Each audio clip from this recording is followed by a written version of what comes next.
એકવાર આ વડાપાઉં મસાલો ઘરે બનાવી લીધો તો ઘરના દરેક વ્યક્તિ બહારના વડાપાઉં ખાવાની જગ્યાએ ઘરે જ બનાવેલા વડાપાઉં ખાવાનું પસંદ કરશે.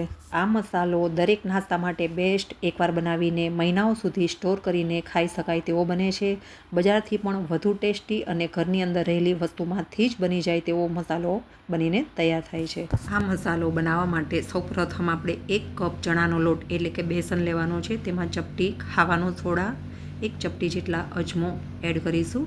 ત્યાર પછી તેમાં થોડું પાણી એડ કરતા જઈને ભજીયા જેવું આપણે મીડિયમ થીક બેટર આપણે તૈયાર કરવાનું છે. આ બેટર આપણે વધારે પાતળું પણ નહીં અને વધારે જાડું પણ નહીં, જે રીતે આપણે બટાકાપૂરીના ભજીયાનું ખીરું બનાવતા હોય એ રીતનું બેટર આપણે તૈયાર કરવાનું છે.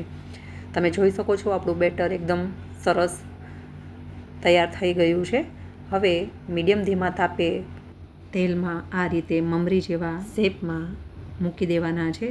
આંગળીઓની મદદથી આ રીતે મમરી જેવું બેટર આપણે સ્પ્રેડ કરવાનું છે અને ગોલ્ડન બ્રાઉન તળી લેવાનું છે.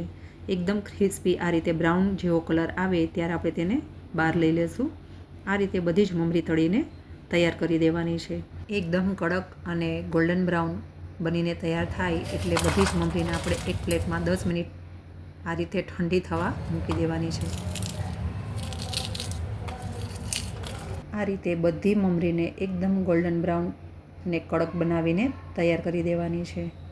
હવે એક કડાઈમાં 2 ચમચી તેલ લેવાનું છે. 1 કપ સિંગદાણા લેવાના છે. 5 થી 6 કળી લસણ લેવાનું છે. આ બંને વસ્તુને થોડું આપણે આ રીતે મિક્સ કરી દઈશું. ત્યાર પછી તેમાં 3 થી 4 ચમચી આપણે તલ લઈશું. અહીંયા 4 ચમચી મેં સફેદ તલ લીધા છે. 2 ચમચી જીરું લીધું છે. 2 થી 3 ડાળી આપણે આ રીતે મીઠો લીમડો લેવાનો છે. મીઠા લીમડાનો સ્વાદ અને સુગંધ આ મસાલામાં ખૂબ જ એવો સરસ આવે છે. આ બધી વસ્તુને આપણે 1 મિનિટ સુધી ફેરવી દેવાની છે. બધી વસ્તુ થોડી પ્રોપર મિક્સ થાય એટલે તેમાં 1 ચમચી લાલ મરચું પાવડર, 3 ચમચી સૂકું કોપરાનું છીણ, સ્વાદ મુજબ મીઠું આપણે એડ કરીશું અને બધી જ વસ્તુને આપણે મિક્સ કરી દઈશું. આ બધા જ મસાલાને આપણે ટોટલ ગેસ ઉપર 2 મિનિટ સુધી શેકી લેવાનું છે. હવે કડાઈને નીચે ઉતારીને 10 મિનિટ સુધી આપણે તેને ઠંડો પડવા દેશું.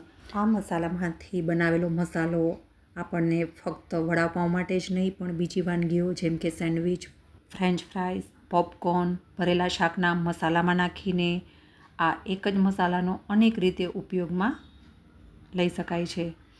આનો એક જ ચમચી મસાલો આપણી વાનગીને એકદમ મજેદાર સ્વાદ લેવા માટે ખૂબ જ ઉપયોગી એવો સાબિત થશે. હવે તળીને રાખેલી મમરી અને શેકેલો મસાલો આપણો ઠંડો થઈ ગયો છે. મિક્સરની મોટી જારમાં આ બંને વસ્તુને મિક્સ કરીને આપણે દરદરું પીસી લેવાનું છે.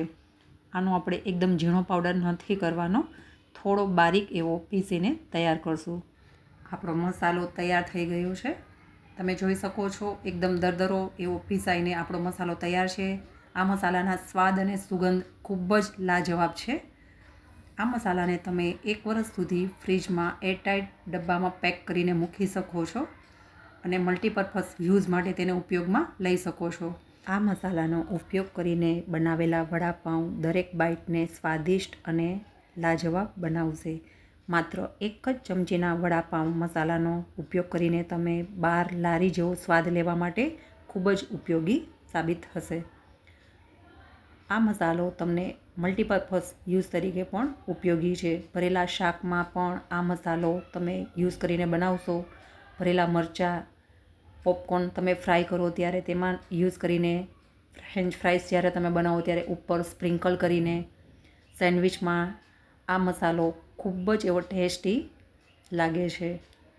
હવે આપણે આ મસાલાનો વડાપાઉંમાં ઉપયોગ કરીને જોઈ લઈએ. પાઉંના 2 ભાગ કટ કરીને એક બાજુ ગ્રીન ચટણી અને એક બાજુ મસાલો મૂકી વડાને વચ્ચે મૂકીને આ રીતે ઉપર પ્રેશર કરીને મેં પાઉં વડાને શેકવા માટે મેં તૈયાર કરી દીધું છે. હવે લોઢીમાં ધીમા તાપે થોડું તેલ અથવા બટર મૂકીને આ રીતે પાઉં વડાને આપણે શેકી લેશું. એકવાર આ રીતે આ મસાલાનો ઉપયોગ કરીને જો તમે ઘરે વડાપાઉં બનાવી લીધા તો બહારના પણ વડાપાઉં ઘરના દરેક સભ્યો ભૂલી જશે એ મારી ગેરંટી છે. ખૂબ જ ટેસ્ટી એવા આ વડાપાઉં બનીને તૈયાર થાય છે. આપણે તળીને રાખેલી થોડી મમરી અને પોટેટો ચિપ્સને પણ આ રીતે વચ્ચે મૂકી દેશું. અને ઉપરથી પણ તમે આ મસાલો વધારે ભાવતો હોય તો તમે સ્પ્રિંકલ કરીને ખાવા માટે ઉપયોગમાં લઈ શકો છો. ઘરના જ મસાલાથી બનાવેલો મલ્ટીપર્પઝ આ મસાલાનો ઉપયોગ કરીને તમે પણ ઘરે જરૂરથી ટ્રાય કરજો. જો તમને આજની રેસીપી સારી લાગી હોય તો મારી ચેનલને લાઇક, શેર, સબસ્ક્રાઈબ કરજો. ફરી મળી એક નવી રેસીપી સાથે. Thank you for watching.